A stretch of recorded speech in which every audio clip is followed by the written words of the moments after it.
Bom dia, boa tarde, boa noite, galera. Meu nome é Vitor Hugo e esse aqui é o canal do Guará. Sejam todos bem-vindos a mais um vídeo. E vocês devem estar percebendo que a minha voz ainda não está 100%.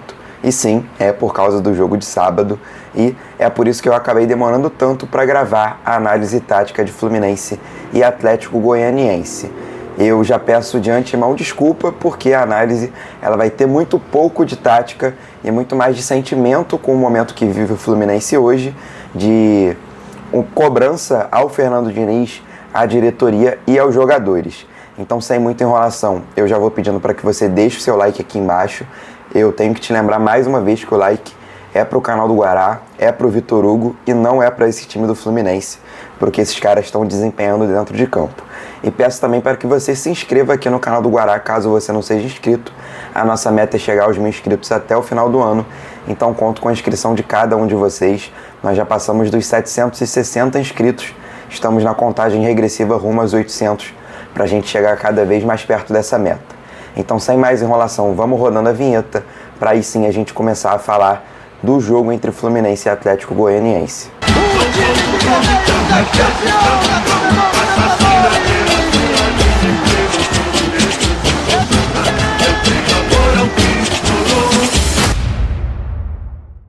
Antes de qualquer coisa, eu quero fazer um meia-culpa, porque há um mês atrás, quando foi anunciada a renovação de contrato do Fernando Diniz até o final de 2025, eu falei que somente o treinador poderia recuperar o bom futebol do Fluminense.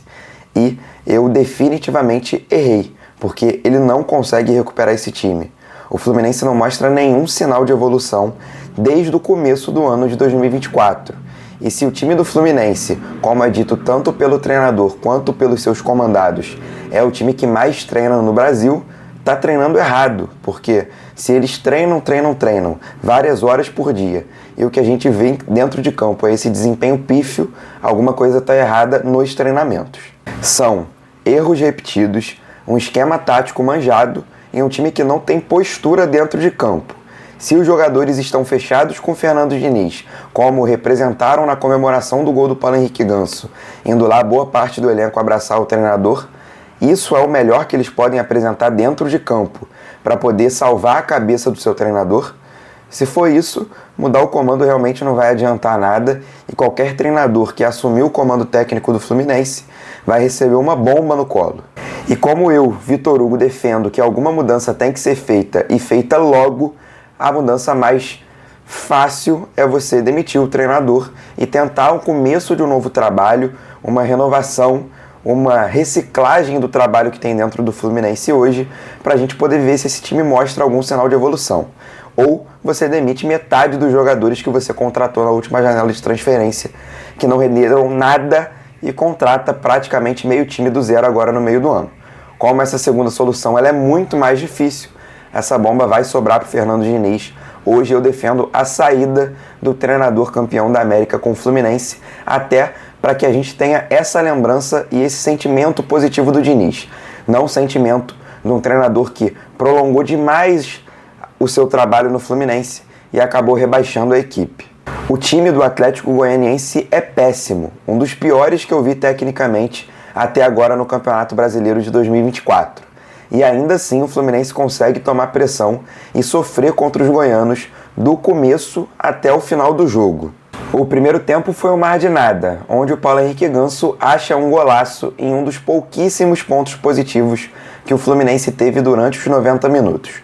Porque foi um gol achado, entre aspas, porque o Fluminense pressiona a saída de bola do Atlético Goianiense, onde tem o erro técnico, porque é uma equipe fraca. Nesse erro técnico, o Ganso está sozinho, com uma marcação frouxa, e acha um golaço, dá um chutaço na gaveta e abre o placar no Maracanã. Lembrando que o Fluminense abriu o placar em 7 das 9 rodadas, 7, e só venceu um jogo, mais um jogo para conta. E no segundo tempo nada mudou. em um lampejo de boa jogada do Fluminense, na melhor oportunidade criada pelo time tricolor. Durante todo o jogo na noite de sábado, o Keno recebe uma bola com gol aberto e resolve isolar ela lá na quinta da Boa Vista, chutando os 3 pontos que dariam um conforto na tabela para o Fluminense, para muito longe do Maracanã e muito longe da nossa tabela, onde hoje nós somos o penúltimo colocado do Campeonato Brasileiro. Depois dessa isolada, eu já tinha certeza que o Fluminense não venceria o jogo. É um time que entra em frangalhos psicologicamente quando está tendo uma atuação ruim, principalmente recebendo pressão das arquibancadas. E venhamos e convenhamos, o time precisa ser pressionado, precisa sofrer essa pressão. Cara, não quer ser pressionado? Pede as contas, vai embora, vai jogar em um time pequeno. Jogar em time grande é receber pressão, principalmente quando você joga um futebol pífio, como boa parte dos jogadores do Fluminense estão jogando no ano de 2024. Que o Fluminense tem problemas com a bola parada, você obviamente já sabe só de ver os jogos do Fluminense. E no sábado, o Fluminense não ganhava nenhuma disputa aérea contra o Atlético Goianiense. Era muito impressionante. E chama muito a atenção desde o meio da semana, quando perdeu para o Botafogo por 1-0, com um gol vindo de escanteio, onde o zagueiro do Botafogo, Bastos, com os 11 jogadores do Fluminense na área, sobe sozinho e sem nenhuma marcação para poder abrir o placar e dar números finais à vitória do Botafogo, que, modéstia à parte, deveria ter sido bem maior se não fosse a incompetência do Júnior Santos e a competência do goleiro Fábio. É simplesmente bizarro você colocar todos os seus jogadores dentro da área em uma marcação mista, onde parte dos jogadores ficam responsáveis por marcar os atletas e parte dos jogadores ficam responsáveis por marcar a bola e não ganhar nenhuma bola no jogo aéreo. No sábado, o Fluminense só ganhou uma disputa aérea. E nessa disputa aérea, porque todos os jogadores estavam dentro da área, o Luiz Fernando estava sozinho, sem nenhum jogador do Fluminense para atrapalhar. Ele pega um chutaço de primeira e empata o jogo no Maracanã. E dentro de campo dava nojo de ver o senhor Alexander errando passes, segurando a bola, errando em tomadas de decisão e sem nenhum senso de urgência, mesmo com o time apresentando um péssimo futebol. E eu nem quero começar a falar do zagueiro Marlon, que é um péssimo jogador. O Marlon não tem nível para jogar na Série A do Campeonato Brasileiro.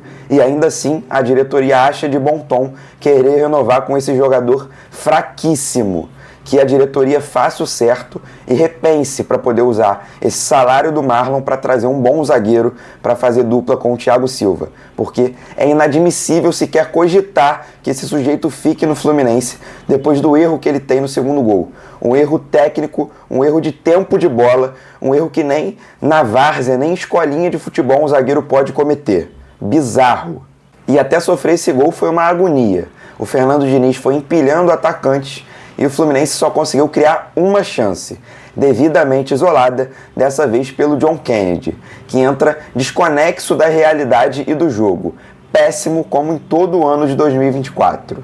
E vamos lá, o Germancano só não vai para o banco porque hoje não tem ninguém para colocar no lugar dele. Ninguém. Acho que o melhor atacante do Fluminense, assim como disse o André do Sentimento Tricolor em uma das suas lives depois do jogo, é o João Neto, que está emprestado para o CRB.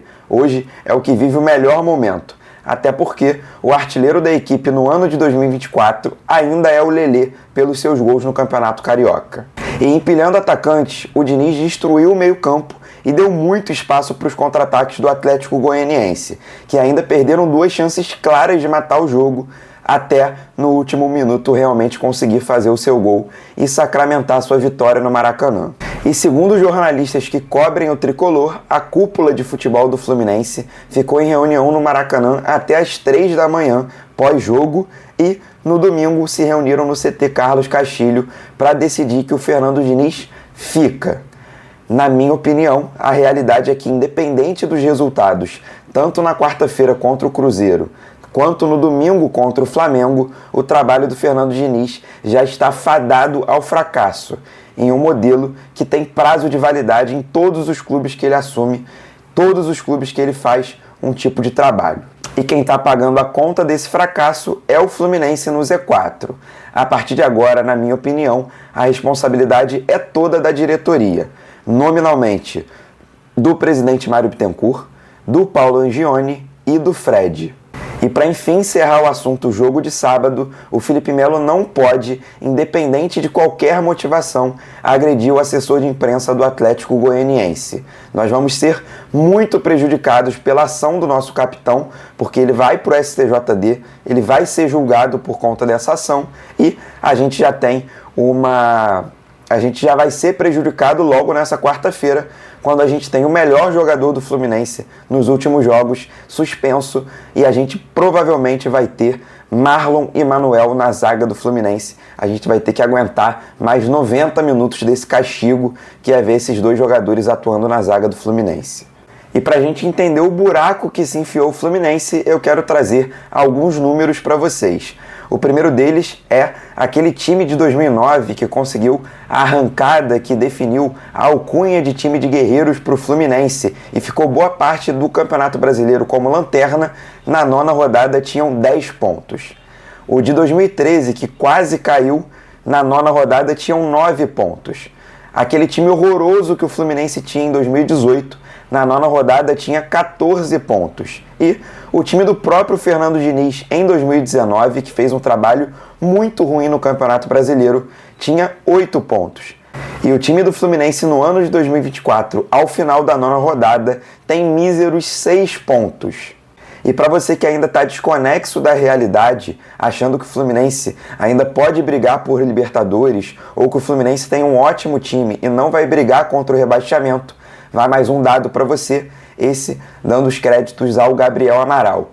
Desde 2006, um total de 30 times tinham 6 pontos ou menos após a 9ª rodada do Campeonato Brasileiro. Ao todo desses 30 times, 29, ou melhor, somente um time se classificou para a Libertadores do ano seguinte, o que para o Fluminense já seria terrível. Mas, como essa nossa conversa hoje é sobre rebaixamento, dos 30 times que estão na nossa situação, ou pior, 20 deles foram rebaixados. E dos que não caíram, quase todos eles, 9 dessa conta, brigaram até as últimas rodadas para não cair, brigaram até as últimas rodadas contra a zona do rebaixamento. Esse é o buraco que o Fluminense se enfiou, fechando a rodada como penúltimo colocado, não sendo lanterna por causa de 2 gols de diferença do Vitória.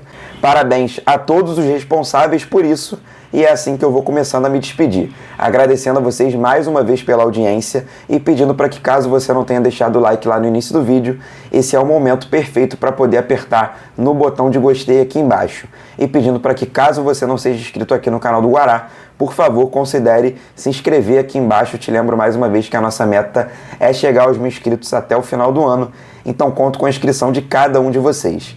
Caso você já seja inscrito aqui no canal do Guará e queira me ajudar de alguma outra forma, compartilhe esse vídeo para todo mundo. Compartilhe nas suas redes sociais, compartilhe no WhatsApp, naquele seu grupo do Fluminense, onde está todo mundo puto da vida. Compartilhe também nos grupos de futebol, pode compartilhar para os rivais também, virem aqui trocar uma ideia sobre futebol. Quem quiser me sacanear também pelo momento do Fluminense, fique à vontade, porque a aba de comentários sempre está aberta para a gente poder trocar uma ideia, gerar um debate, tanto com rivais e, claro, quanto com os torcedores do Fluminense, para a gente poder discutir e conversar um pouquinho sobre o atual momento do Fluminense. Te lembro que já amanhã estamos de volta com o pré-jogo de Fluminense e Cruzeiro.